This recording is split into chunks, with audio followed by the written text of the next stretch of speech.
Hello everyone, welcome back to our channel. आज हम drama लेकर आए हैं, वो काफी इंटरेस्टिंग होने वाला है। तो चलो ड्रामा की स्टार्टिंग करते हैं। ड्रामा की स्टार्टिंग में हम देखते हैं इस ड्रामा की फीमेल लीड मिस सू वानी, जो एक हॉस्टल में होती हैं और डॉक्टर उन्हें बताता है कि कांग्रेचुलेशन, आप 2 मंथ्स प्रेग्नेंट है। जिसे सुनकर मिस वानी काफी ज्यादा खुश होती है, लेकिन डॉक्टर साथ ही साथ उनसे ये भी कहता है क्योंकि आप काफी सालों से बर्थ कंट्रोल पिल्स लेती आ रही है, इसीलिए आपकी प्रेगनेंसी थोड़ी डिफिकल्ट हो सकती है, जिसकी वजह से आपका मिसकैरेज भी हो सकता है। तो आपको इस बात का ध्यान रखना होगा। जिसके बाद मिस वानी वहाँ से चली जाती है। थोड़ी देर में हम देखते हैं मिस वानी अपने घर पर होती है, तभी वहाँ पर उनके हस्बैंड और इस कहानी के मेन लीड मिस्टर फू हांजू आते हैं, जिन्हें देखकर मिस वानी कहती है, अच्छा हुआ आप आ गए, मेरे पास आपके लिए एक गुड न्यूज है। जिसके बाद वो उन्हें बताती है कि मैं प्रेग्नेंट हूँ। तभी मिस्टर फू उनसे कहते हैं, ऐसा कैसे हो सकता है, तुम प्रेग्नेंट हो, क्या तुम बर्थ कंट्रोल पिल्स नहीं ले रही हो? तभी मिस वानी उनसे कहती है, बर्थ कंट्रोल पिल्स वो तो मैं ले रही हूँ, लेकिन फिर भी। तभी मिस्टर फू उनसे कहते हैं, मुझे और किसी एक्सक्यूज की जरूरत नहीं है, चलो कोई बात नहीं, लेकिन अब बहुत जल्द तुम कोई टाइम निकालो और जाकर इस बच्चे को अबॉर्ट कराओ। जहाँ मिस वानी उनसे कहते हैं, लेकिन मैं ये बच्चा रखना चाहती हूँ। तभी मिस्टर फू उनसे कहते हैं, क्या तुम्हारा दिमाग खराब हो गया है? हम लोगों की शादी एक बिजनेस मैरिज है और उसके कॉन्ट्रैक्ट में साफ लिखा है कि हम बच्चे नहीं करेंगे। इसके बाद वो कहते हैं, मैं तुम्हारी और कोई बात नहीं सुनना चाहता, तुम जल्द से जल्द इस बच्चे को अबॉर्ट कराओ और इस बच्चे को अबॉर्ट ही होना होगा। ये कहकर मिस्टर फू वहाँ से चले जाते हैं। तभी मिस वानी पीछे खड़े होकर काफी सैड हो रही होती है और कहती है, बेबी मम्मा पूरी कोशिश करेगी कि डैडी आपको एक्सेप्ट करें।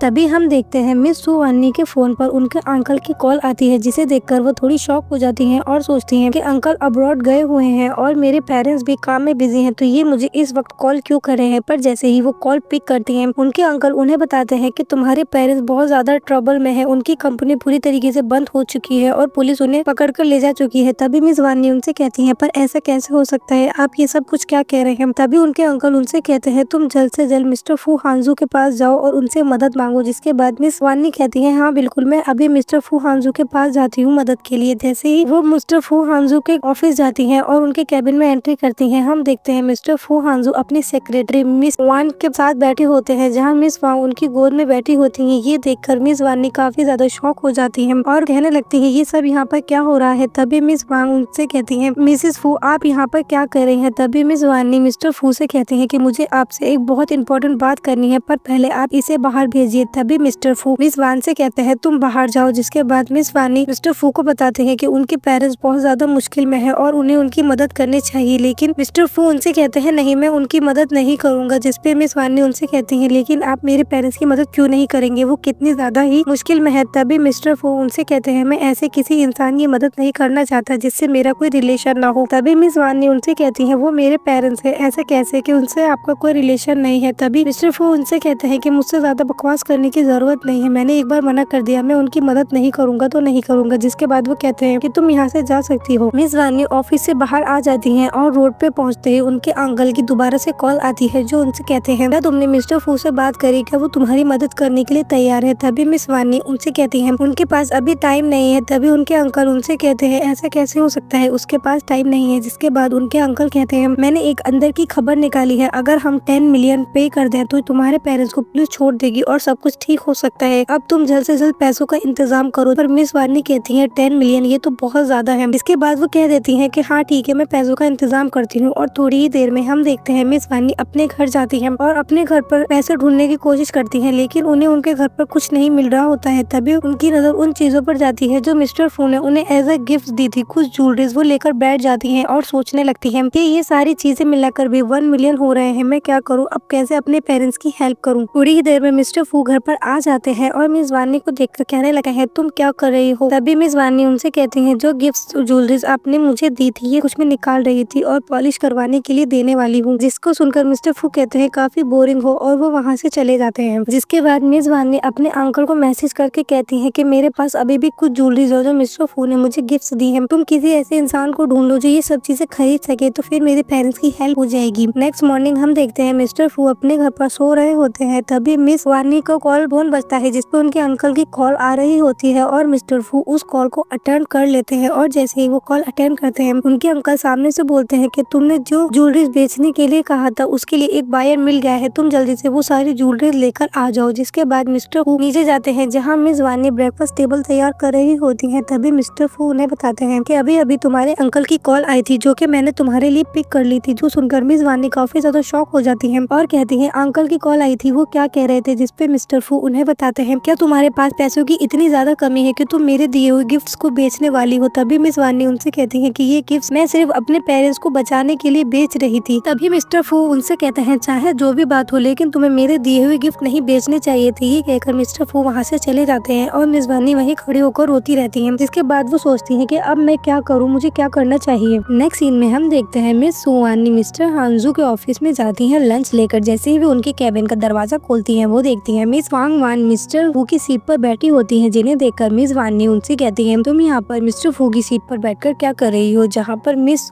वानी से कहती है कि अभी भी तुम्हारे अंदर इतनी हिम्मत है कि तुम यहाँ पर मिस्टर हांजू को ढूंढने आ गई हो। जहाँ तक मुझे पता है तुम्हारे सू फैमिली को आज के टाइम में पूरा शहर निगलेक्ट कर रहा है। अब मैं देखना चाहती हूँ कि मिसिस फू कब तक अपनी सेम पोजीशन पर रह सकती हैं। तभी मिस वान से कहती है, ये मेरी बिजनेस है, मुझे इसमें तुम्हारा रिमाइंडर नहीं चाहिए। जिसके बाद मिस वानी उनसे कहती है, मैं अपने हस्बैंड के लिए लंच लेकर आई हूँ तो तुम्हें इससे कोई मतलब नहीं होना चाहिए। जिसके बाद मिस वान वहाँ से चली जाती है। नेक्स्ट सीन में हम देखते हैं मिस वानी के घर पर मिस्टर जियांग चैन आते हैं, जो उनके कॉलेज के फ्रेंड होते हैं, जो उनके लिए एक बुके लेकर आए होते हैं। जिसके बाद वो उन्हें बुके देते हुए कहते हैं, लॉन्ग टाइम नो सी, मैंने तुम्हें बहुत ज्यादा याद किया। जिसके बाद मिस वानी उनसे कहती है, जियांग चैन तुम अचानक यहाँ पर तुम शहर वापस कब आए? जहाँ मिस्टर जियांग चैन उन्हें बताते हैं कि मैं अभी अभी वापस आया हूँ और आते ही सबसे पहले मैं तुमसे मिलने आया हूँ और तुम्हें ये सरप्राइज कैसा लगा? तभी हम देखते हैं मिस्टर फू भी वहाँ पर आ जाते हैं और कहते हैं कि दूसरों की वाइफ्स के लिए बुके लेकर आए हो, ये कोई अच्छी बात नहीं है। जिसके बाद मिस्टर जियांग चैन उनसे कहते हैं, मिस्टर फू हांजू आप अभी भी बिल्कुल नहीं बदले, अभी भी बिल्कुल वैसे ही हैं, एरोगेंट। तभी मिस्टर फू उनसे कहते हैं, इन फूलों का क्या मतलब है? जिसपे मिस्टर जियांग चैन उनसे कहते हैं कि मुझे सालों पहले शहर से बाहर जाना पड़ा था और 4 साल पहले तुम लोगों ने शादी कर ली तो मैं तुम लोगों की शादी अटेंड नहीं कर पाया था, तो ये सिर्फ तुम्हारे लिए शादी की विशेष है। इसपे मिस्टर फू उनसे कहते हैं, क्या सच में ये सिर्फ शादी के लिए विशेष है या फिर तुम अभी तक सू वानी को भूल नहीं पाए हो? ये तो तुम ही जान सकते हो। तभी मिस्टर जियांग चैन में सू वानी से कहते हैं कि अब मेरा यहाँ से चलना ठीक है, मैं तुमसे कभी और मिलूंगा। जिसके बाद मिस्टर जियांग चैन वहाँ से चले जाते हैं और मिस्टर फू मिस सू वानी को लेकर सोफे की तरफ बढ़ते हैं और उन्हें सोफे पे गिरा देते हैं और कहते हैं, मुझे तुमसे ये उम्मीद नहीं थी कि तुम अब दूसरे लड़कों को हमारे घर पे बुलाने लगी हो। तभी मिस सू वानी उन्हें प्लेन करने की कोशिश करती है, लेकिन मिस्टर फू उनकी कोई बात नहीं सुनते और उन्हें हरास करने की कोशिश करने लगते हैं। तभी मिस वानी उनसे कहती है कि प्लीज मेरे साथ ऐसा मत करो, मैं प्रेग्नेंट हूँ। तभी मिस्टर फू उनसे कहते हैं, तो अच्छी बात है, मुझे इस बच्चे से छुटकारा ही मिलेगा। जिसके बाद वो उन्हें हरास करने लगते हैं, लेकिन तभी उनका फोन बजता है और वो कॉल अटेंड करते हैं, जहाँ दूसरी तरफ से मिस वान उनसे कहते हैं, मेरे स्टमक में कोई इशू हो गया है, तो क्या तुम मुझे हॉस्पिटल लेकर जा सकते हो? जहाँ वो कहते हैं, हाँ ठीक है, मैं आ रहा हूँ। जिसके बाद कॉल कट कर वो मिस वानी से कहते हैं कि कल हम हॉस्पिटल चलेंगे इस बच्चे को अबॉर्ट करने के लिए। जिसके बाद मिस्टर फू वहाँ से चले जाते हैं और मिस वानी रोने लगती है और कहने लगती है, आखिर तुम्हारे दिल में मेरी क्या जगह है, मुझे समझ नहीं आता है। तभी सीन शिफ्ट होता है और हम देखते हैं मिस वानी मिस्टर जियांग चैन के साथ बैठी होती है, जहाँ वो उन्हें बता रही होती है कि मुझे अपने पेरेंट्स को सेव करने के लिए अभी भी 9 मिलियन चाहिए। जिसमें मिस्टर जियांग चैन उन्हें अपना एक कार्ड निकाल कर देते हैं और कहते हैं कि मैं तुम्हें ये पैसे देने के लिए तैयार हूँ। तभी मिस वो वानी उनसे कहती है कि ये बहुत बड़ी रकम है, तुम इस तरीके का मजाक मेरे साथ नहीं कर सकते। तभी मिस्टर जियांग चैन उनसे कहते हैं कि मैं सच में तुम्हें ये पैसे देना चाहता हूँ, लेकिन मेरी एक कंडीशन है। तभी मिस वानी उनसे पूछती है कि तुम्हारी क्या कंडीशन है? जिसपे मिस्टर जियांग चैन उन्हें बताते हैं कि जैसे कि तुम मुझे जानती हो, मैं तुम्हारे लिए बहुत पहले से फीलिंग्स रखता हूँ, जब से हम लोग छोटे हैं। मैं तुम्हें बहुत ज्यादा पसंद करता हूँ और मिस्टर फू हांजू से बहुत ज्यादा मैं तुम्हें डिजर्व करता हूँ, तो क्या ऐसा नहीं हो सकता कि तुम मेरे लिए कंसिडर करो? जिस पर मिस फू वानी उनसे कहती है कि पहले तुम मेरा हाथ छोड़ो और तुम ये सब कुछ क्या कह रहे हो? तभी मिस्टर फू हांजू वहाँ पर आ जाते हैं, जहाँ मिस फू वानी उन्हें देखकर काफी शॉक हो जाती है और मिस्टर फू हांजू को एक्सप्लेन करने की कोशिश करने लगती है। लेकिन तभी मिस्टर फू उनसे कहते हैं कि कुछ कहने की जरूरत नहीं है, मैं सब कुछ सुन चुका हूँ। तभी मिस वानी उनसे कहती है कि मैं तो सिर्फ अपने पेरेंट्स की मदद करना चाहती हूँ। तभी मिस्टर फू मिस्टर जियांग चैन से कहते हैं कि अपने पैसे लो और अभी के अभी यहाँ से निकल जाओ। जहाँ मिस्टर जियांग चैन उनसे कहते हैं, क्या तुम चाहते हो सभी लोग तुम्हारी तरह बन जाए? मिस वानी कितनी ज्यादा प्रॉब्लम में है और तुम चाहती हो कि हम उन्हें नजरअंदाज कर दें। तभी मिस्टर फू उनसे कहते हैं कि तुम यहाँ से जा रहे हो या फिर मैं तुम्हें यहाँ से निकालूं। तभी मिस वानी उनसे कहती है कि तुम्हारा यहाँ से जाना ही ठीक होगा, तुम यहाँ से चले जाओ। तभी मिस्टर जियांग चैन उनसे कहते हैं, ठीक है मैं यहाँ से जा रहा हूँ, लेकिन अगर तुम्हें मेरी किसी भी तरह की मदद की जरूरत हो तो तुम मुझे फौरन बता देना। जिसके बाद मिस्टर जियांग चैन वहाँ से चले जाते हैं और मिस्टर फू मिस वानी से कहते हैं कि अब तुम और क्या कहना चाहती हो कि वो हमारे घर तक आ चुका है। जिसके बाद मिस्टर फू मिस वानी से कहते हैं कि अब तुम मेरी बगैर परमिशन के इस घर से बाहर नहीं निकलोगी। तभी मिस वानी उनसे कहती है, और इस बच्चे का क्या होगा? जिसपे मिस्टर फू उनसे कहते हैं कि तुम ये बच्चा रख सकती हो। जिसके बाद मिस्टर फू वहाँ से चले जाते हैं और नेक्स्ट डे हम देखते हैं मिस फू वानी अपने अंकल को कांटेक्ट करने की कोशिश कर रही होती हैं, लेकिन उनके अंकल से उनका कोई कांटेक्ट नहीं हो पा रहा होता है। जहाँ वो सोचती हैं कि कितने ही दिन हो गए हैं, अंकल मेरी किसी मैसेज का रिप्लाई नहीं कर रहे हैं, मैं जानना चाहती हूँ आखिर क्या चल रहा है, मुझे बहुत ज्यादा फिक्र हो रही है। तभी थोड़ी ही देर में हम देखते हैं उनके घर की डोरबेल बजती है और 2 लोग उनके घर के अंदर आ जाते हैं और कहते हैं कि हम तुम्हारे अंकल को ढूंढने के लिए यहाँ पर आए हैं। उनके ऊपर हमारा 10 मिलियन का कर्जा है, जिसमें से उन्होंने सिर्फ हमें 5000 ही दिए हैं। जिस पर मिस सुवानी उनसे कहती है 10 मिलियन मेरे पेरेंट्स की बेल फीस उनका डेबिट कैसे बन गया। जिस पर मिस्टर जहाँ वो लोग मिस सुवानी से कहते हैं कि तुम उनकी नीज हो तो अब ये सारे पैसे तुम्हें देने होंगे, वो इंसान गायब हो चुका है, वो हमें कहीं नहीं मिल रहा है। जिसके बाद वो मिस वानी के साथ जबरदस्ती करने की कोशिश करते हैं। तभी मिस्टर फू वहाँ पर आ जाते हैं और उन लोगों को पैसे देते हुए कहते हैं कि ये पैसे रखो और यहाँ से चले जाओ। जिसके बाद वो लोग वहाँ से चले जाते हैं। अभी मिस सुवानी मिस्टर फू को थैंक यू बोलती हैं और कहती हैं आपने मेरी मदद करी, इसका बहुत शुक्रिया। तभी मिस्टर फू उनसे कहते हैं कि तुम इन बातों पर ध्यान मत दो और अपनी सेहत पर ध्यान दो। जहाँ तक रही तुम्हारी फैमिली प्रॉब्लम्स की बात, वो सॉर्ट आउट करने में मैं तुम्हारी मदद करूंगा। ये सुनकर मिस सुवानी बहुत ज्यादा खुश हो जाती हैं और कहती हैं क्या सच में आप मेरी मदद करेंगे। जिसके बाद मिस्टर फू वहाँ से चले जाते हैं। थोड़ी ही देर में हम देखते हैं मिस सुवानी एक रोड पर जा रही होती हैं और काफी खुश होती हैं। तब मिस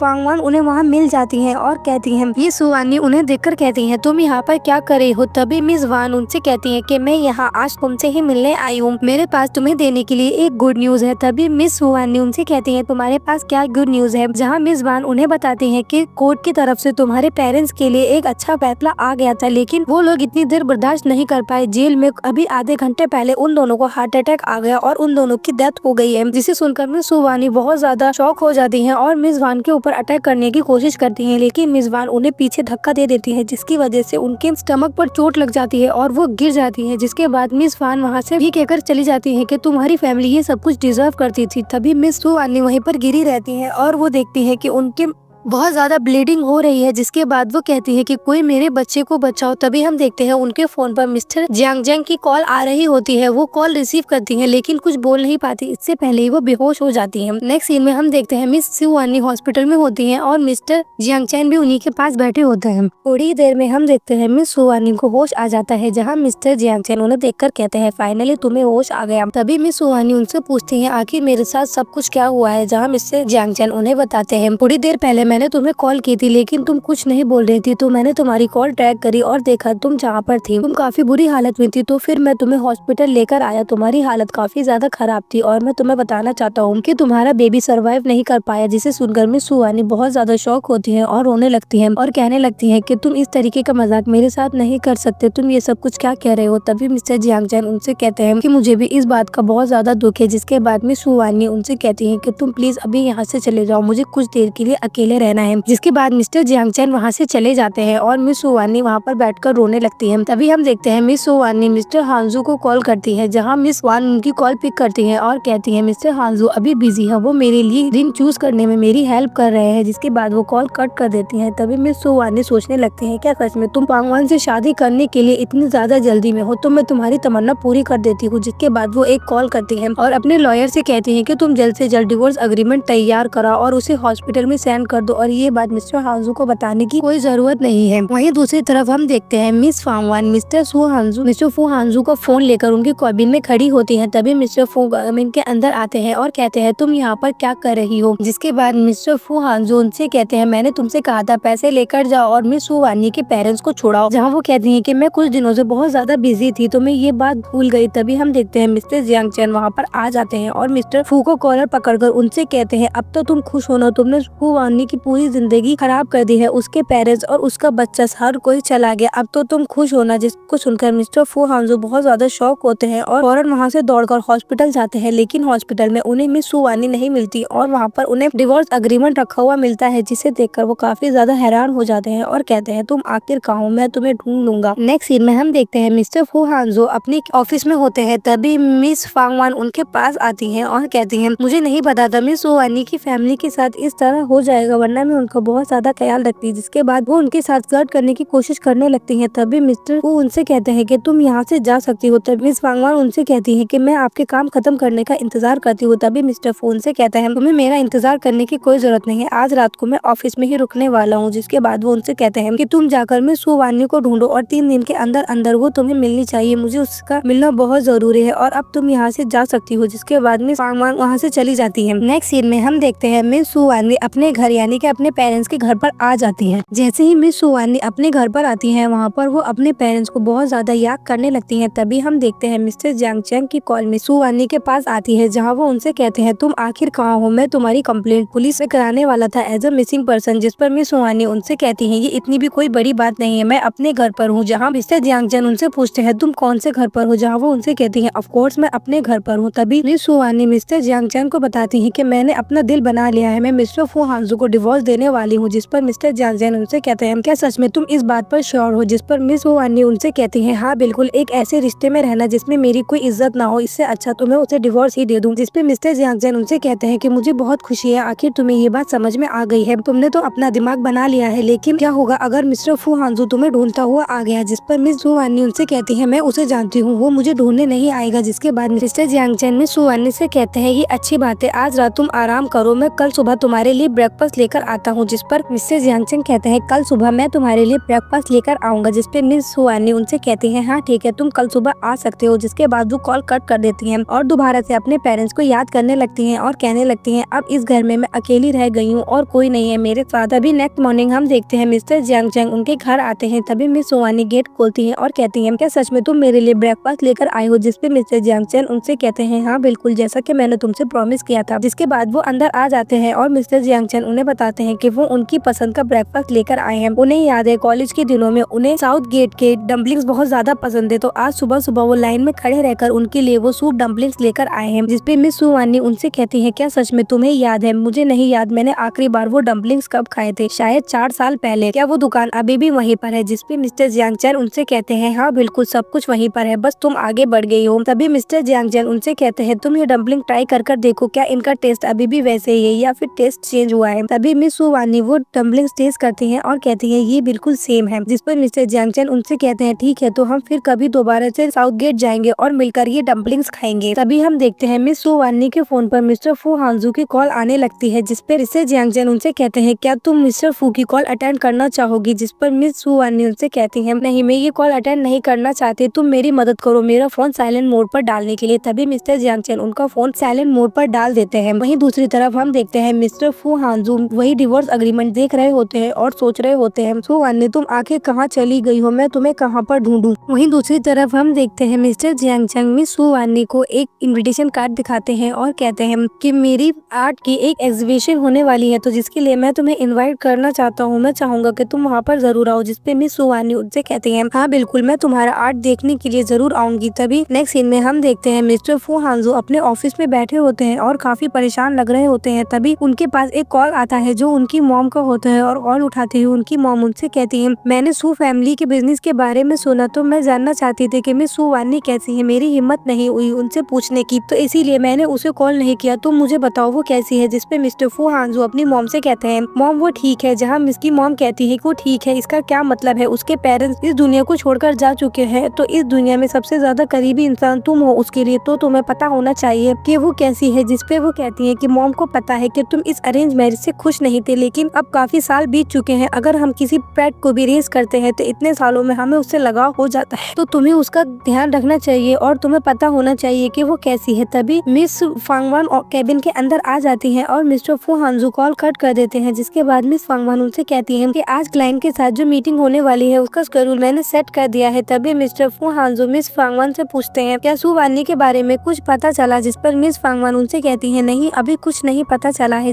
जिसके बाद मिस फांगवान उनसे कहती है मुझे तो लगता है कि मिस सुवानी खुद ही नहीं चाहती है कि हम उन्हें ढूंढ पाए। तभी मिस्टर फू हांजू काफी गुस्से में आ जाते हैं और कहते हैं चाहे वो दुनिया के दूसरे कोने में भी चली जाए फिर भी मैं उसे ढूंढ निकालूंगा। तभी मिस फांगवान उनसे कहती है कि पूरे ऑफिस में ये अफवाह फैल रही है कि आप उनको बिल्कुल भी पसंद नहीं करते थे, बचपन से ही आपकी एंगेजमेंट उनसे हो गई थी और आपको वो बिल्कुल पसंद नहीं, आप उन्हें बिल्कुल भी पसंद नहीं करते थे, इसीलिए आप देर रात तक ऑफिस में काम करते थे और काफी लेट घर जाया करते थे। जिस पर मिस्टर फू हंसने लगते हैं और कहते हैं ये सब सब कुछ बकवास है। तभी मिस फांगवान उनसे कहती है तो क्या ये सब कुछ बकवास है और इसमें कोई सच्चाई नहीं है? क्या आपके दिल में सच में मिस सू वानी के लिए जगह है और आप इस बात को एडमिट नहीं करना चाहते हैं? तभी मिस्टर फू उनसे कहते हैं कि मैंने तुमसे जो कहा है तुम वो करो, जल्द से जल्द उसका पता लगाओ और मुझे कोई फालतू की बातें नहीं चाहिए। जिसके बाद वो कहते हैं कि अभी तुम मीटिंग का शेड्यूल फिक्स करो और तुम मेरे साथ चल रही हो। वहीं दूसरी तरफ हम देखते हैं मिस्टर सू वानी मिस्टर जियांग चैन के साथ उनकी आर्ट गैलरी से लौट रही होती है और उनके आर्ट की काफी तारीफ कर रही होती है और कह रही होती है कि जब तुम छोटे थे तो तुम सिर्फ मिस्टर जियांग चैन थे और अब तुम एक काफी अच्छे टीचर बन चुके हो। मैं तुम्हारे काम से काफी ज्यादा इम्प्रेस हूँ। जिसे सुनकर मिस्टर जियांग चैन कहते हैं कि तुम्हारा तारीफ करने का तरीका काफी ज्यादा अलग है। तभी मिस सू वानी उनसे कहती है तुम बिल्कुल भी नहीं बदले हो, पहले भी तुम थोड़ी सी तारीफ पे ही शर्मा जाते थे और अब भी तुम ऐसा ही कर रहे हो। अगर ऐसा ही चलता रहा तो तुम किस तरह अपने लिए एक गर्लफ्रेंड ढूंढोगे? जिसपे मिस्टर जियांग चैन उनसे कहते हैं शायद मैं कभी किसी रिलेशनशिप में ना आऊँ। जिस पर मिस सू वानी उनसे कहती है तुम ऐसे क्यों कह रहे हो? तभी मिस्टर जियांग चैन उनसे कहते हैं कि हम जिंदगी में एक ही बार प्यार करते हैं और वो मैं कर चुका हूँ तुमसे। जिस पर मिस सू वानी उनसे कहती है कि इस तरीके का मजाक मत करो, तुम्हारा मजाक काफी ज्यादा खतरनाक है। जिस पे मिस्टर जियांग चैन उनसे कहते हैं क्या सच में तुम्हें मेरा मजाक पसंद नहीं आया? लेकिन मैं सच कह रहा हूँ, क्या कभी जिंदगी में ऐसा हो सकता है कि तुम पलटकर देखो और दोबारा मेरी तरफ आओ? जिस पे मिस जियांग चैन उनसे कहती है कि नहीं, ऐसा नहीं हो सकता, तुम इस तरह से मत सोचो, मुझे पूरा यकीन है कि तुम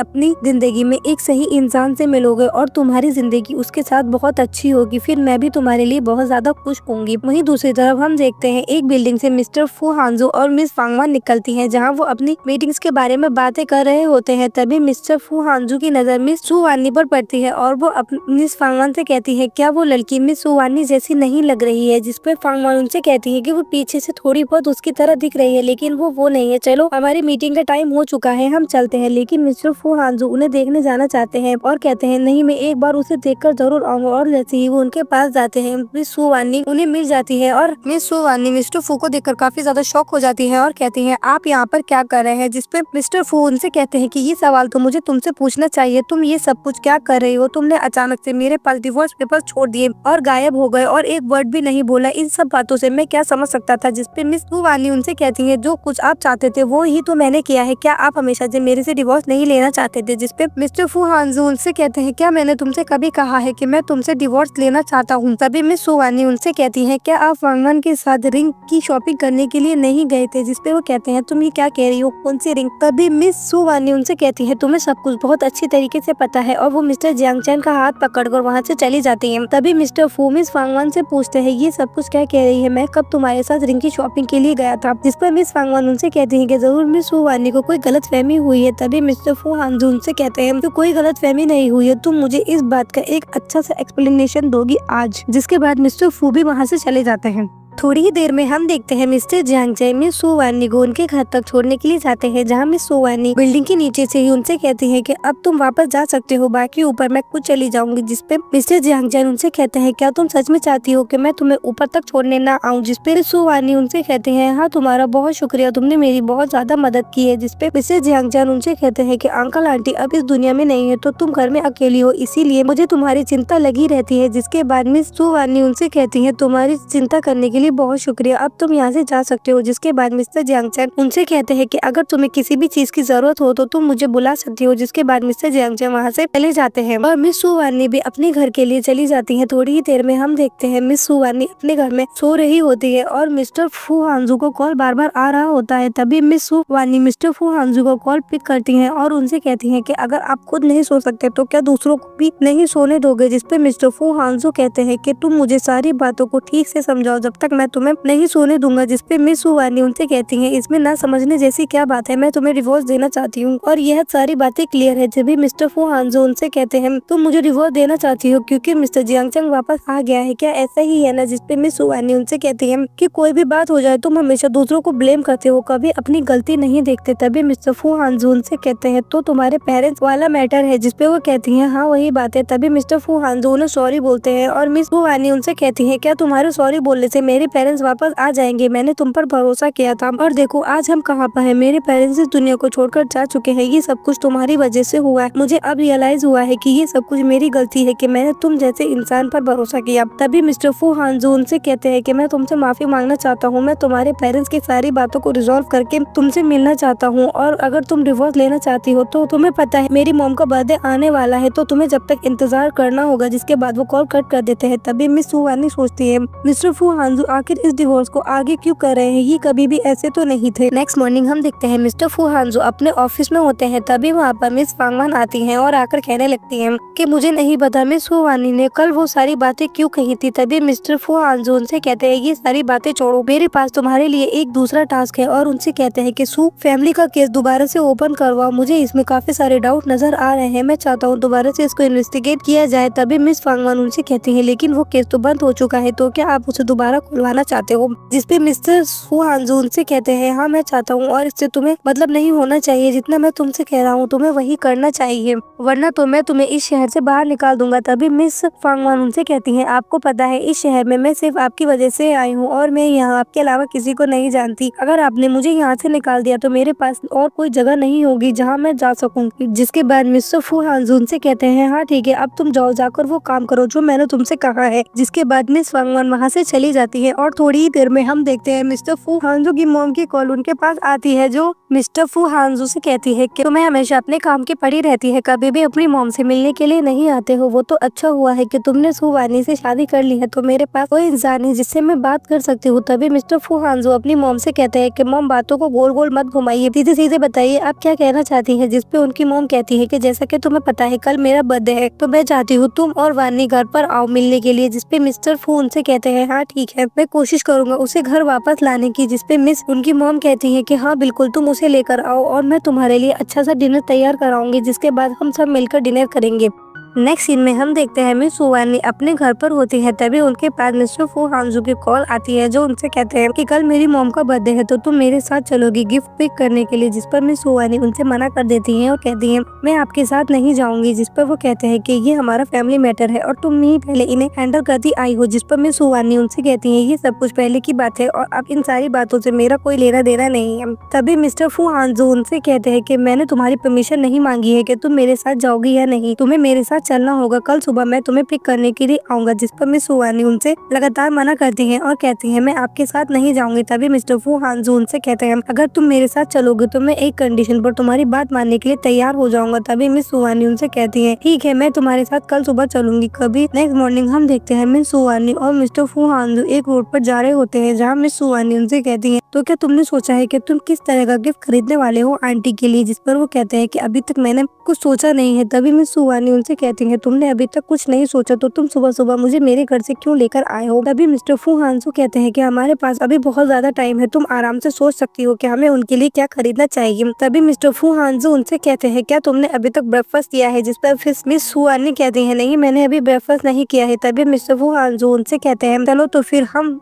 साउथ गेट की उस शॉप पर चलते हैं जहाँ पर डम्पलिंग्स मिलते हैं, मुझे पता है तुम्हें वो बहुत ज्यादा पसंद है। तभी मिस फू वानी उनसे कहती है क्या तुम्हें पता है कि मुझे वो डम्पलिंग्स पसंद है और तुम्हें कैसे पता है। तभी मिस्टर फू हांजू उनसे कहते हैं मुझे और भी बहुत सारी चीजें तुम्हारे बारे में पता है, लेकिन शायद तुम्हें इस बारे में कुछ आइडिया नहीं है। जिसके बाद हम देखते हैं वो दोनों उस शॉप में बैठकर डम्पलिंग्स खा रहे होते हैं। तभी मिस फू वानी उनसे कहती है कि मुझे याद है आपको ये डम्पलिंग खाना पहले बिल्कुल पसंद नहीं थे, तो अब आप ये सब कुछ क्यों खा रहे हैं। तभी मिस्टर फू हांजू उनसे कहते हैं ऐसा नहीं है कि मुझे ये डम्पलिंग्स पसंद नहीं थे, लेकिन तुम हमेशा मिस्टर जियांग चैंग को लेकर ये डम्पलिंग खाने आया करती थी और मुझे ये डम्पलिंग्स तो पसंद थे, लेकिन तुम्हारा उस लड़के के साथ रहना मुझे बिल्कुल पसंद नहीं था। जिस पर मिस फू वानी उनसे कहती है ये सारी बातें पुरानी है, इन बातों को अब छोड़ देना चाहिए। तभी मिस्टर फू हांजू उनसे कहते हैं हाँ बिल्कुल, ये सारी बातों पर हमें ध्यान नहीं देना चाहिए और फ्यूचर भी तुम किस लड़के के साथ होने वाली हो मुझे इससे भी कोई फर्क नहीं पड़ना चाहिए, लेकिन वो मिस्टर जियांग चैंग नहीं होना चाहिए। तभी मिस फू वानी उनसे कहती है अगर आप बीमार है तो आपको किसी डॉक्टर को दिखाना चाहिए। तभी मिस्टर फू हांजू उनसे कहते हैं कि तुम जो चाहे समझ सकती हो, लेकिन मुझे वो लड़का बिल्कुल भी नहीं पसंद है। तभी मिस फू वानी उनसे कहती हैं कि अगर आपने खाना खा लिया हो तो क्या अब हम गिफ्ट लेने के लिए चल सकते हैं। तभी मिस्टर फू उनसे कहते हैं क्या तुम्हें मेरे साथ ज्यादा टाइम बिताना पसंद नहीं आ रहा है, यहाँ तक कि तुम मेरे साथ आराम से बैठकर ब्रेकफास्ट भी नहीं कर सकती हो। तभी मिस फू वानी उनसे कहती है नहीं, ऐसी बात नहीं है, मुझे ऐसी बातों में टाइम बेकार करना पसंद नहीं है जिसका कोई मतलब ना हो, इसीलिए मैं चाहती हूँ कि अब हम दोनों चलकर गिफ्ट खरीद ले। तभी मिस्टर फू उनसे कहते हैं कि कोई जरूरत नहीं है गिफ्ट खरीदने के लिए, मैं तुम्हें तुम्हारे घर छोड़ देता हूँ। तभी मिस सुवानी उनसे कहती है कि तुम्हें मुझे घर छोड़ने की कोई जरूरत नहीं है, मैं मिसेज यंगचंग को कॉल कर लूंगी, वो मुझे मेरे घर पर छोड़ देंगे। जिसके बाद मिस्टर फू वहाँ से चले जाते हैं। थोड़ी देर में हम देखते हैं मिस फांगवान अपने डैड से कॉल पर बात कर रही होती हैं और कह रही होती हैं कि सू फैमिली के साथ जो कुछ हमने किया है वो सब कुछ काफी अच्छा है, क्या आपने अपनी बेटी की एबिलिटी को देखा। ये सारी बातें मिस्टर फू हांजू गेट के बाहर से सुन रहे होते हैं, जहाँ मिस फांगवान अपने डैड से कह रही होती है कि हमने सू फैमिली को काफी अच्छा सबक सिखाया है, लेकिन अब मैं आपको बताना चाहती हूँ कि मिस्टर फू सू फैमिली के बारे में दोबारा से इन्वेस्टिगेट कर रहे हैं, तो तुम्हें वो सारे डॉक्यूमेंट संभाल कर रखने हो जाएंगे जिसके बारे में वो इन्वेस्टिगेट कर सकते हैं क्या। और वो कह रही होती है हाँ बिल्कुल, मैं मिस्टर फू की सेक्रेटरी हूँ और आप अपनी बेटी को क्या कम समझते हैं। तभी मिस्टर फू अंदर आ जाते हैं और कहते हैं तुम ये सब कुछ क्या कर रही हो। तभी मिस फांगवान उनसे कहती है मैं अपनी फैमिली से बात कर रही हूँ। तभी मिस्टर फू उनसे कहते हैं तुम्हें पता है ना कि मुझे बिल्कुल पसंद नहीं है कि कोई मेरे सामने ज्यादा स्मार्ट बने, मैं तुम्हें एक और मौका देता हूँ ठीक से एक्सप्लेन करने का। तभी मिस वांग उनसे कहती है नहीं ऐसी कोई बात नहीं है, आप गलत समझ रहे हैं। लेकिन मिस्टर फू हांजू उनकी कोई बात नहीं सुनते और उनसे कहते हैं कि तुम्हें जल्द से जल्द रिजाइन कर देना चाहिए। जिसके बाद वो वहाँ से चले जाते हैं। तभी थोड़ी ही देर में हम देखते हैं मिस्टर फू हांजू कॉल करते हैं और कहते हैं कि तुम मेरे लिए सू फैमिली के केस को दोबारा से स्टडी करो और मैं चाहता हूँ कि तुम फांगवान के बैकग्राउंड को भी चेक कर मुझे बताओ। वहीं दूसरी तरफ हम देखते हैं मिस सू वानी मिस्टर जियांगचैंग के साथ कहीं जा रही होती है और उनके हाथ में एक फूलों का गुलदस्ता होता है, जहां मिस्टर जियांगचैंग मिस सू वानी से कह रहे होते हैं क्या तो तुम नहीं चाहती कि मैं तुम्हारे अंकल आंटी से मिलने के लिए तुम्हारे साथ जाऊं। जहां मिस सू वानी उनसे कहती है हाँ बिल्कुल, मैं अकेले जाना चाहती हूँ, मैं अपने अंकल आंटी से अकेले मिलूंगी क्योंकि उनसे अकेले में मिलना ही ठीक होगा, क्योंकि सू फैमिली में अब अकेली सिर्फ मैं ही बची हूँ और अगर मैं अपनी फैमिली के लिए स्टैंड नहीं लूंगी तो कौन मेरे परिवार को प्रेजेंटेम करेगा। जिसके बाद मिस्टर जियांगचैंग उनसे कहते हैं कि मुझे तुम्हारी फिक्र है, तुम अकेले उनसे मिलने जा रही हो। तभी मिस सू वानी उनसे कहती है तुम्हें फिक्र करने की जरूरत नहीं है, तुम अपना काम करो और जाकर देखो जो तुम्हारे लिए जरूरी है। जिसके बाद वो कहते हैं हाँ ठीक है, तुम जाकर अपने अंकल आंटी से मिलो। नेक्स्ट सीन में हम देखते हैं मिस्टर फू हांजू मिस सू वानिंग को लेकर एक क्लब में जाते हैं, जहाँ पर मिस वानिंग बहुत ज्यादा ड्रिंक करने लगती हैं। तभी मिस्टर फू मिस वानिंग को रोकते हुए कहते हैं कि तुम और ज्यादा मत पियो, तुमने बहुत ज्यादा ड्रिंक कर ली है और अब तुम ड्रंक भी हो चुकी हो। तभी मिस्टर वानिंग उससे कहते हैं कि तुम बहुत बुरे इंसान हो, मुझे पछतावा होता है कि मैंने तुम जैसे इंसान को पसंद करा है, मैं इस बात पे बहुत ज्यादा पछताती हूँ। तभी मिस्टर फू उनसे कहते हैं क्या तुम मुझे पसंद नहीं करती तो फिर तुम किसे पसंद करना चाहोगी। जिसपे मिस वानिंग उनसे कहती है कि मैं किसी को भी पसंद करती, लेकिन तुम्हें पसंद करने पर मुझे बहुत ज्यादा पछतावा है। तभी मिस्टर फू उनसे कहते हैं अब तुम्हारे पछताने के लिए बहुत ज्यादा देर हो चुकी है। तभी मिस्टर फू मिस वानी को किस करने लगते हैं, जिसके बाद मिस वानी उन्हें दूर हटाती हैं और उनके एक जोर का थप्पड़ मार देती हैं। तभी सीन शिफ्ट होता है और हम देखते हैं मिस्टर फू मिस वानी को लेकर उनके घर पर आते हैं और उन्हें लाकर बेड पर डिटाल देते हैं। जिसके बाद मिस्टर फू वहाँ से जाने लगते हैं, लेकिन मिस वानी उन्हें नहीं जाने देती और कहती है तुम यहीं पर रुको, अभी यहाँ से मत जाओ। तभी मिस्टर फू उनसे कहते हैं ठीक है, मैं तुम्हारे पास ही रुक जाता हूँ। लेकिन तभी हम देखते हैं मिस वानी मिस्टर फू को मिस्टर जियांगचैंग कहकर बुलाती हैं, जो सुनकर मिस्टर फू को काफी ज्यादा बुरा लगता है और वो कहते हैं तुम आंखें खोल के ठीक से देखो, मैं कौन हूँ, मैं तुम्हारा हस्बैंड हूँ फू हांजू, मैं जियांगचैंग नहीं हूँ। लेकिन फिर भी मिस वानिंग मिस्टर फू को बार बार जियांगचैंग कहकर बुलाती है। जिसके बाद वो सो जाती है। नेक्स्ट मॉर्निंग हम देखते हैं मिस सू वानिंग उठकर नीचे आती है। तभी मिस्टर फू वहाँ पर मौजूद होते हैं और उनसे कहते हैं अच्छा हुआ तुम जाग गई, लो ब्रेकफास्ट कर लो। तभी मिस वानिंग मिस्टर फू से कहती है तुम यहाँ पर क्या कर रहे हो। तभी मिस्टर फू उन्हें बताते हैं कि कल रात तुमने बहुत ज्यादा ड्रिंक कर ली थी और तुमने मेरा हाथ पकड़ लिया था, जिसके बाद तुमने मुझे नहीं जाने दिया, इसीलिए मैं यहीं पर रुक गया था। जिस पर मिस वानिंग उनसे कहती है क्या सच में मैंने तुम्हें रोका था, मैंने रात को बहुत ज्यादा ड्रिंक कर ली थी इसीलिए मुझे कुछ भी याद नहीं है। तभी मिस्टर फू उनसे कहते हैं कोई बात नहीं, अगर तुम्हें कुछ याद नहीं है मुझे सब कुछ याद है। जिसके बाद वो कहते हैं मुझे पता है तुम्हें ये स्टीम बन साउथ गेट के बहुत ज्यादा पसंद है, मैं तुम्हारे लिए यही लेकर आया हूँ, अब तुम जल्दी से ब्रेकफास्ट कर लो। तभी हम देखते हैं डोर बेल बजने लगती है और मिस वानिंग गेट खोलने के लिए जाती है और जैसे ही वो गेट खोलती है वो देखती है मिस्टर जियांगचैंग वहाँ पर होते हैं, जो मिस्टर वानिंग के लिए ब्रेकफास्ट लेकर आए होते हैं। जहाँ मिस वानिंग उनसे कहती हैं तुम यहाँ पर क्या कर रहे हो। जहाँ मिस्टर जियांगचैंग उन्हें बताते हैं मुझे डर था कि तुमने सुबह सुबह ब्रेकफास्ट नहीं करा होगा, इसीलिए मैं तुम्हारे लिए तुम्हारे फेवरेट साउथ गेट से डम्पलिंग्स लेकर आया हूँ। तभी मिस्टर फू भी वहाँ आ जाते हैं और कहते हैं कौन आया है। जो भी मिस्टर जियांग मिस्टर फू को देखते हैं वो काफी ज्यादा शॉक हो जाते हैं और कहते हैं क्या तुम सच में इतनी दूर से सिर्फ इसे ब्रेकफास्ट देने के लिए आए हो। तभी मिस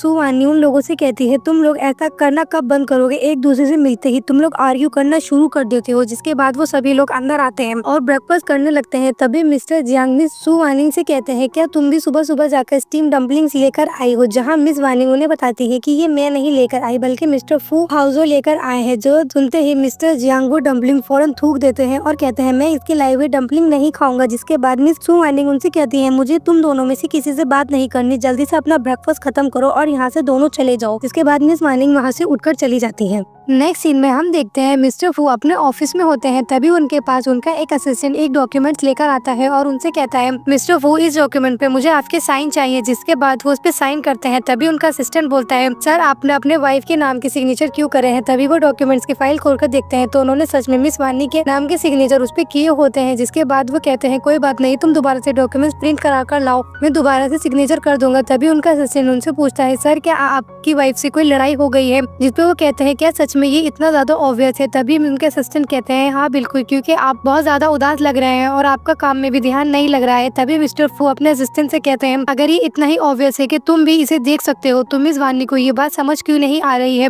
वो मेरी कॉल्स का और मैसेजेस का किसी का भी कब से रिप्लाई नहीं दे रही है, मैं कब से ट्राई कर रहा हूँ। तभी उनके असिस्टेंट उनसे कहते हैं कि हस्बैंड वाइफ में फाइट होना कोई बड़ी बात नहीं है, इस मतलब तो इस बात है कि हम उसे किस तरह सॉल्व करते हैं। लड़कियों को स्वीट टॉक पसंद होती है तो आपको इस बारे में उनसे बात करनी चाहिए, तो वो जरूर वो मान जाएंगे। तभी मिस्टर फू कहते हैं, क्या सच में ऐसा हो सकता है? जिसके बाद वो कहते हैं, हाँ मैं समझ चुका हूँ, अब तुम यहाँ से जा सकते हो। तभी नेक्स्ट सीन में हम देखते हैं मिस्टर फू काफी ज्यादा ड्रंक होकर मिस वानी के घर पर जाते हैं और उनसे कहते हैं, क्या तुम सच में मुझे बिल्कुल भी नहीं पसंद करती हो? क्या तुम सच में मुझे पसंद करने के लिए बहुत ज्यादा पछताती हो? जिसपे मिस वानी उनसे कहती है कि आप बहुत ज्यादा ड्रंक हैं, आपको वापस अपने घर जाना चाहिए। तभी मिस्टर फू उनसे कहते हैं कि अगर मैंने इतनी ज्यादा ड्रिंक नहीं करी होती तो मैं ये सारी बातें तुमसे नहीं बोल पाता। जिसके बाद मिस वानी उनसे कहती है कि मैं किचन में जा रही हूँ और आपके लिए हैंगओवर सूप बनाकर लाती हूँ, जिसके बाद आप वापस अपने घर जा सकते हैं। जिसके बाद मिस्टर फू मिस वानी से कहते हैं, क्या हम दोबारा से स्टार्ट कर सकते हैं? तभी मिस वानी उनसे कहती है कि नहीं, ऐसा नहीं हो सकता है, मैंने ऑलरेडी डिवोर्स पेपर साइन कर दिए हैं और वैसे भी आप मुझसे प्यार नहीं करते हैं, सिर्फ आपको मेरी आदत है, क्योंकि हम लोग काफी सालों से एक साथ रहते हैं तो आपको इस बात की आदत हो चुकी है कि मैं आपके आसपास रहूं, लेकिन ये आदत आपकी बहुत जल्द टूट जाएगी। मुझे भी ऐसा लगा था कि अगर आपने मुझे छोड़ दिया तो मैं मर जाऊंगी, लेकिन ऐसा नहीं हुआ। जब मेरे पेरेंट्स भी मुझे छोड़कर चले गए और आप भी मुझे छोड़कर चले गए तो मैंने रियलाइज किया कि मैं अभी भी जिंदा हूँ, बस मुझे थोड़ा सा दर्द हुआ था, लेकिन मैं अब ठीक हूँ। ऐसे ही आप भी एक दिन ठीक हो जाएंगे, इसीलिए अब आप यहाँ से जा सकते हैं। तभी मिस्टर फू उनसे कहते हैं, क्या सच में तुम मुझसे इतनी नफरत करती हो या फिर तुम अभी भी अपनी पेरेंट्स की डेथ का जिम्मेदार मुझे समझती हो? जहाँ मिसेस वानिंग उनसे कहती है, हाँ बिल्कुल ऐसा ही है, मैंने आप पर भरोसा करा था और आपने क्या किया? मेरे पेरेंट्स आप मुझे छोड़कर जा चुके हैं और अब हम लोग इसके लिए कुछ नहीं कर सकते, इसीलिए मैं आपके साथ नहीं रहना चाहती, नफरत करती हूँ आपसे बहुत ज्यादा और इस पूरी जिंदगी में आप कभी भी नहीं बदले हैं। मुझे आज भी याद है जब मेरे पेरेंट्स को आपकी सबसे ज्यादा मदद की जरूरत थी तो आपने बिल्कुल भी मदद नहीं करी और शांत खड़े होकर देख रहे थे। तभी मिस्टर फू भी उनसे कहते हैं, और इस सब बातों के बारे में तुम्हारा अपने बारे में क्या ख्याल है? क्या तुमने कभी मेरे बारे में सोचने की कोशिश करी है? मुझे लगा था तुम एक ऐसी इंसान हो जो मुझे कभी नहीं छोड़कर जाओगी, लेकिन तुम मुझे इतनी आसानी से छोड़कर चली गई, मुझे इस बात पर बिल्कुल भी भरोसा नहीं हुआ था।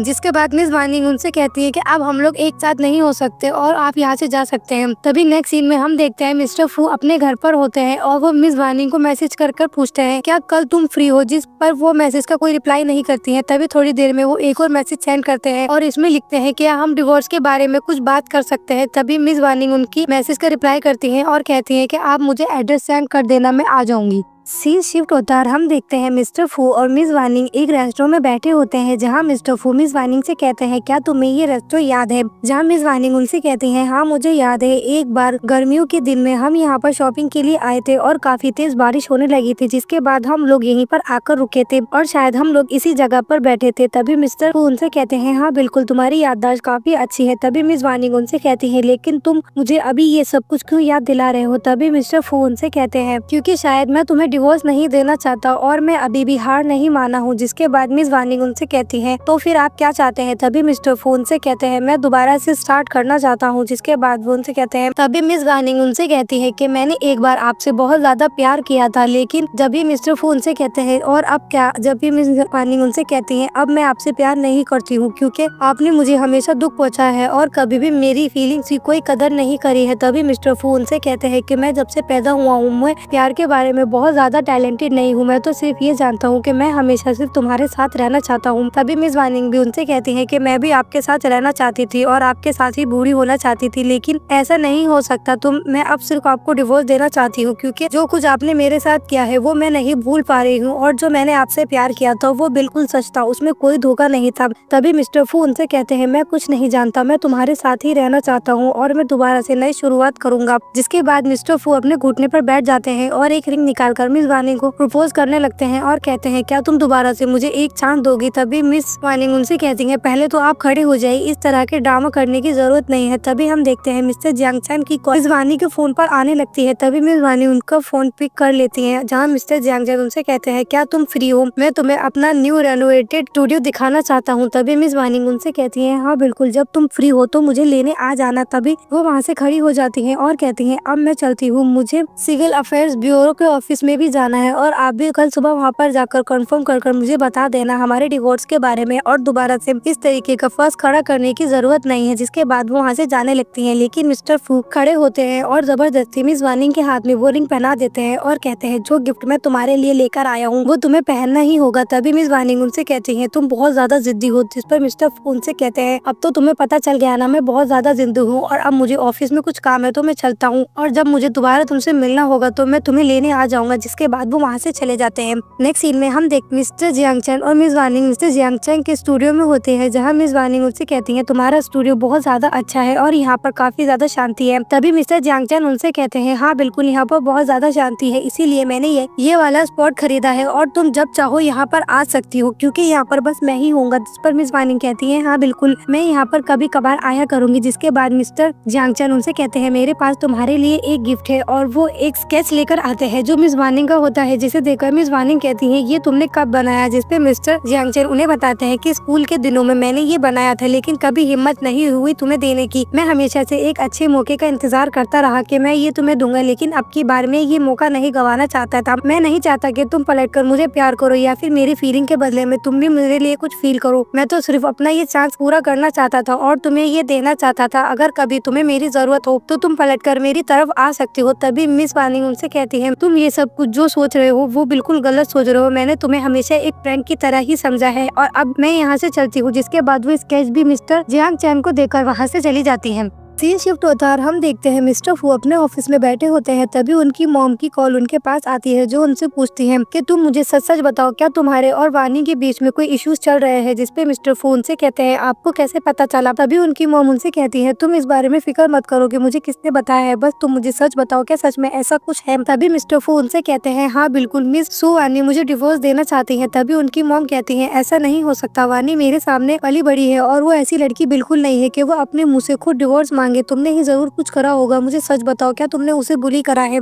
जिस पर मिस्टर फू उनसे कहते हैं, नहीं मैंने ऐसा कुछ नहीं करा है। तभी उनकी मॉम कहती है कि लड़कियों को प्यार की जरूरत होती है, तुम्हें उससे प्यार से बात करनी चाहिए, तुमने कभी उसको एक्सेप्ट नहीं किया। अब मैं चाहती हूँ कि तुम उसे मनाओ और मैं नहीं चाहती कि तुम दोनों का डिवोर्स हो। जिस पे मिस्टर फू उनसे कहते हैं कि मैंने उसे मनाने की बहुत कोशिश करी है, लेकिन वो मेरी बात नहीं सुन रही है। तभी उनकी मॉम कहती है कि मैं एक पार्टी में गई थी, मुझे वहाँ पर तुम्हारे अंकल जियांग मिले थे, जिन्होंने मुझे बताया कि जियांग चैन वापस आ चुका है और अगर जल्दी तुमने कुछ नहीं करा तो तुम्हारी वाइफ को कोई और लड़का लेकर चला जाएगा। तभी मिस्टर फू अपनी मॉम से कहते हैं कि मैं आज ही जाकर सू वानिंग से मिलता हूँ। जिस पे उनकी मॉम कहती है, हाँ बिल्कुल, तुम्हें जल्दी करना चाहिए। तभी नेक्स्ट सीन में हम देखते हैं मिस्टर फू मिस वानिंग की बिल्डिंग के नीचे खड़े होते हैं। तभी मिस वानिंग वहाँ पर आती है और कहती है, तुम यहाँ पर क्या कर रहे हो? तभी मिस्टर फू उनसे कहते हैं, मैं रास्ते से जा रहा था तो मुझे वहाँ पर एक बेकरी मिली, मैंने सोचा तुम्हारे लिए तुम्हारा फेवरेट क्रीम केक खरीद लूं। जिसपे मिस्टर वानिंग उनसे कहती है, तुम ये सब कुछ क्यों कर रहे हो? जिसके बाद वो अपने घर चली जाती है। तभी मिस्टर फू भी उनके पीछे पीछे चले जाते हैं और केक को खोलने लगते हैं। तभी मिस वानिंग उनसे कहती है, तुम ये सब कुछ क्या कर रहे हो? पहले तो तुम मुझे हमेशा इग्नोर करा करते थे और अब जब मैं तुम्हें खुद छोड़कर जाना चाहती हूँ और तुम्हें दोबारा कभी परेशान नहीं करना चाहती तो तुम मुझे आखिर क्यों नहीं जाने दे रहे? तभी मिस्टर फू उनसे कहते हैं कि मुझे लगा था कि तुम वो इंसान हो जो मुझे कभी नहीं छोड़कर जाओगी, लेकिन मैंने जब से तुम्हें उस जियांग चैन के साथ देखा है मुझे कुछ भी अच्छा नहीं लग रहा है, मैं बहुत ज्यादा परेशान हूँ। तभी मिस वानिंग उनसे कहती है, तुम ये सब कुछ क्या कह रहे हो? तभी वो उन्हें बताते हैं कि हम तीनों बचपन से ही साथ में पले हैं और बचपन से लेकर जानकर हमेशा तुमने ये कहा था कि तुम मुझे पसंद करती हो, पर जैसे जैसे हम हाई स्कूल में आए तुम जियांग चैंग के साथ घूमने लगी थी। मुझे ये देखकर बहुत ज्यादा बुरा लगता था। तभी मिस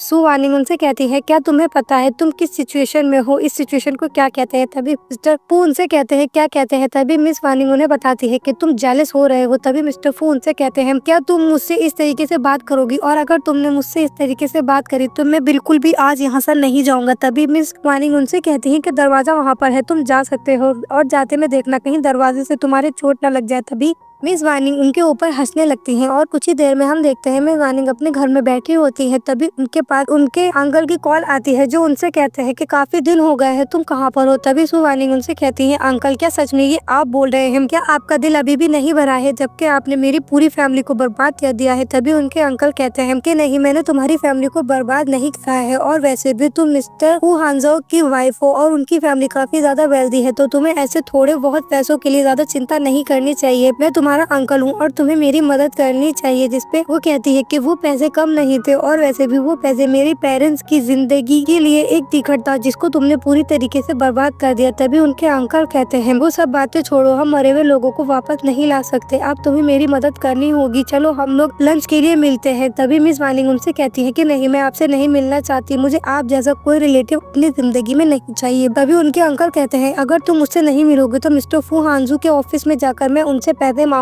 जिस पर मिस वानिंग उनसे कहती है कि आप बहुत ही ज्यादा बेशरम हो। तभी उनके अंकल उनसे कहते हैं कि मैं तुम्हें एड्रेस सेंड कर दूंगा, हम लोग 4 बजे मिलते हैं। जिसके बाद वो उन्हें एड्रेस सेंड कर देते हैं।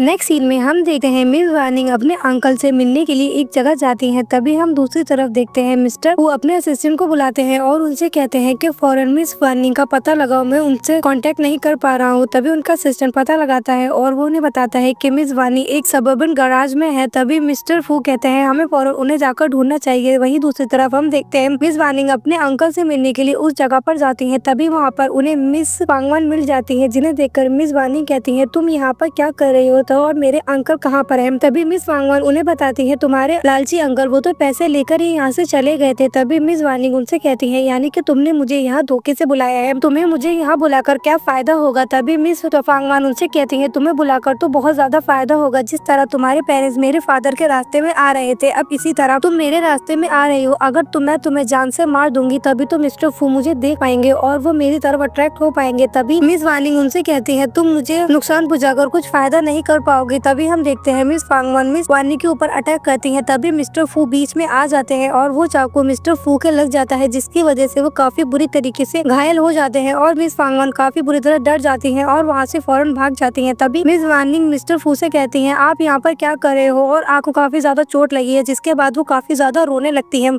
तभी मिस्टर फू मिस वानिंग से कहते हैं, तुम कितनी ज्यादा बेवकूफ हो, अब रो क्यों रही हो? मैंने तुम्हें कितना ही ज्यादा दुख दिया है और तुम्हें कितनी ज्यादा तकलीफ हो चाहिए, तुम्हें तो मुझसे नफरत करनी चाहिए। तभी मिस वानिंग उनसे कहती है, मैं आपसे अब नफरत नहीं करती हूँ, मैं चाहती हूँ कि आप जिंदा रहें। और जिसके बाद हम देखते हैं उनके असिस्टेंट वहाँ पर आ जाते हैं और वो मिस्टर फू को देखकर काफी ज्यादा घबरा जाते हैं। जिसके बाद मिस वानिंग उनके असिस्टेंट से कहती है कि फौरन तुम गाड़ी निकालो, हम अभी के अभी हॉस्पिटल जाएंगे। नेक्स्ट सीन में हम देखते हैं मिस्टर फू हॉस्पिटल में बेहोश होते हैं और मिस वानिंग उन्हीं के पास बैठी होती है। तभी वहाँ पर एक डॉक्टर आते हैं और मिस वानिंग से कहते हैं कि आप 3 दिनों से यहाँ पर इसी तरह बैठी हुई हैं, आप अपने घर जाकर कुछ आराम क्यों नहीं कर लेती? तभी मिस वानिंग डॉक्टर से कहते हैं कि नहीं, मुझे आराम की जरूरत नहीं है, आप मुझे ये बताइए कि मेरे हस्बैंड को कब होश आएगा? तभी डॉक्टर उन्हें बताते हैं कि आपके हस्बैंड अभी डेंजर से तो बाहर हैं, लेकिन अब वो कोमा में है और उन्हें कब होश आएगा इस बारे में हम ठीक से नहीं बता सकते। हो सकता है उन्हें अभी होश आ जाए या फिर उन्हें अब पूरी जिंदगी कभी होश नहीं आए। कोमा में इसी तरह होता है। जिसे सुनकर मिस वानिंग काफी ज्यादा शॉक हो जाती है। जिसके बाद डॉक्टर उनसे कहते हैं, लेकिन अब आप अपना ध्यान रखिए। जिसके बाद डॉक्टर वहाँ से चले जाते हैं। मिस वानिंग मिस्टर फू के पास बैठ जाती हैं और सोचने लगती हैं कि अभी आपको उठना होगा जरूर। तभी हम देखते हैं मिस वानिंग के फोन पर कॉल आती है और असिस्टेंट उन्हें बताता है कि मिस फांगवान को उन्होंने एयरपोर्ट में चेक इन करते हुए पकड़ लिया है। तभी मिस वानिंग उनसे कहती है कि उन्हें वहीं पर पकड़ कर रखो, मैं अभी वहाँ पर आती हूँ। नेक्स्ट सीन में हम देखते हैं मिस सु वानिंग एयरपोर्ट पे पहुँचती है, जहाँ पर ऑलरेडी मिस फांगवान होती है और उन लोगों ने उन्हें पकड़ कर रखा रखा होता है जहाँ मिस सू वानिंग मिस वांगवान को देखकर कहती हैं, आप तुमने इतना कुछ किया है पहले मेरे पेरेंट्स के साथ और अब मिस्टर फू के साथ, क्या तुम्हें कोई पछतावा है? तभी मिस